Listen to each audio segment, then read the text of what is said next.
गर्विष्ठ गुलाब.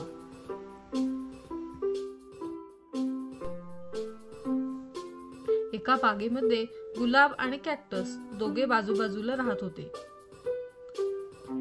गुलाबाला स्वतःच्या दिसण्याचा खूप अभिमान होता. गुलाबाच्या जवळच एक निवडुंग होता.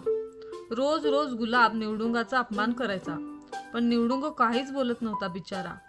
गुलाब म्हणायचा, हा कॅक्टस किती कुरूप दिसतोय.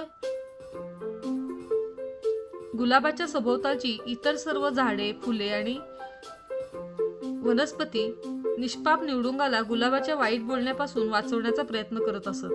पण गुलाब त्याच्या सौंदर्याने खूपच प्रभावित झाला होता. वसंत ऋतू आला, उन्हाळा आला आणि पाऊस पडला नाही. हळूहळू गर्विष्ठ सुंदर गुलाबाचा रंग उडून जाऊन कोमे जायला लागला. गुलाबाने एका पक्ष्याला आपली चोच कॅक्टस मध्ये घालून पाणी पिताना पाहिले. गुलाबाला कॅक्टसची मदत घ्यायला लाज वाटायची, पण त्याने शेवटी विचारलंच, तू मला थोडं पाणी देशील का रे? नाहीतर मी लवकरच मरून जाईन रे. तो कॅक्टसला म्हणाला.